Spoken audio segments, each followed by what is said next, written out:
Well, hello there, ladies and gents. I'm Tammy Sipnewski, and you are watching Clear Cryptos.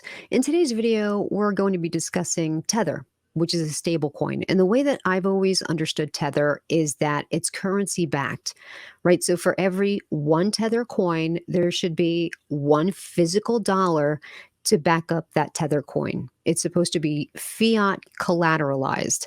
However, there was a pretty scathing article in the Wall Street Journal that kind of makes you believe that in fact may not be the case.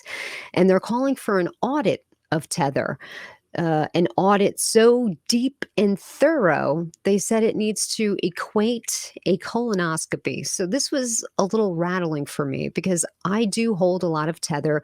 Whenever you suspect that the market is going to go down and we're going to see a loss in assets, the best thing to do is sell them off and put everything into a stable coin. So when Ethereum was at its all-time high last year at around $4,500, if you thought the market was going to decline, you could sell off your Ether for stablecoin, hold the stablecoin, and when the market hits the bottom, you could have repurchased Ether and you could have tripled your position. That's the beauty of having a stablecoin, but only if the stablecoin actually remains stable, which, like in the case of Terra Luna, granted, Terra Luna was not a fiat collateralized stablecoin. They were an algorithmic stablecoin. And someone was able to exploit that and ruin not only their stablecoin, but Terra Luna in the process, and it caused a huge cascading domino effect in the market. So this article from Wall Street Journal, I have to say, it shook me. So let's make our way through this. I'm going to read the highlights. And then, of course, Tether does clap back, and I'm going to get to that article as well. This is the highlight from the Wall Street Journal article. The exact makeup of Tether's reserves is particularly important to investors because the token operates with a thin cushion of equity, reflecting its stated assets minus liabilities. On August 25th, its 67.7 billion of reported assets outweighed its 67.5 billion of liabilities by just $191 million, according to its website. That means a 0.3 fall in assets could render Tether technically insolvent, a development that skeptics warn could reduce investor confidence and spur an increase in redemptions.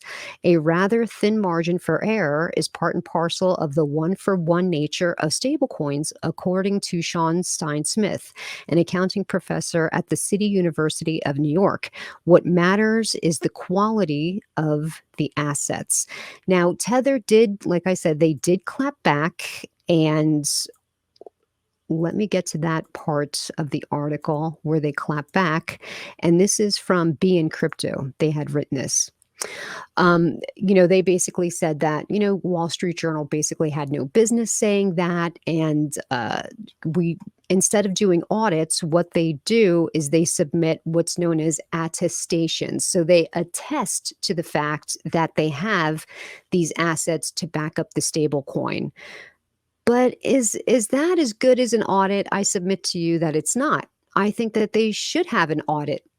I don't think that they should undergo like a monthly audit. Of course, that would be time consuming and costly, but I think it would be fair that a stable coin should be audited at least once a year, a major audit.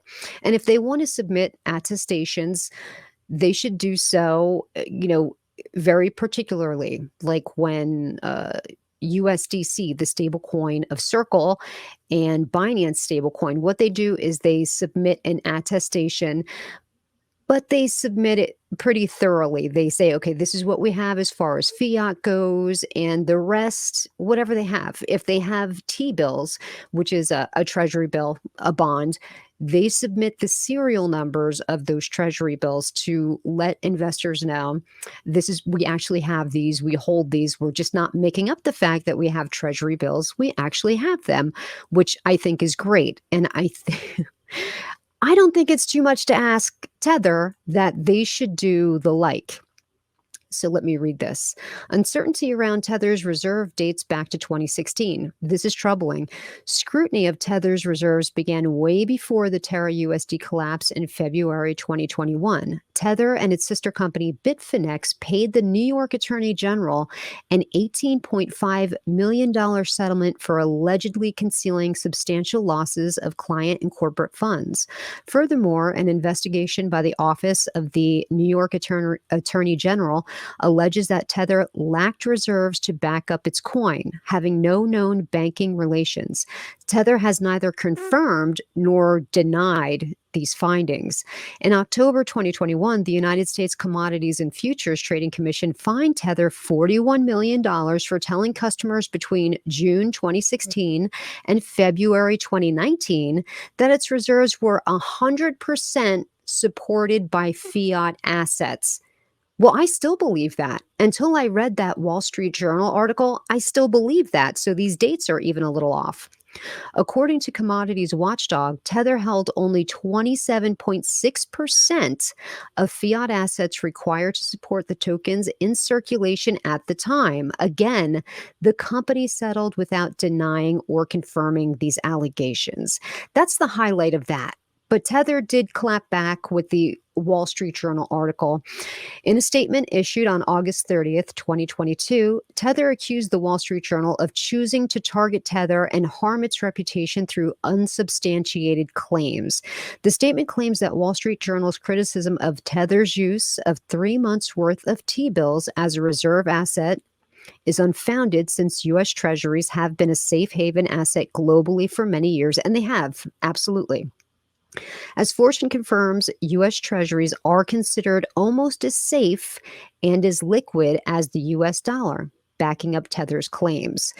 Tether also refutes the Wall Street Journal's thesis that hedge funds betting on Tether's collapse threaten the stablecoin's liquidity, saying that such a thesis comes from a fundamental misunderstanding of Tether and the cryptocurrency market.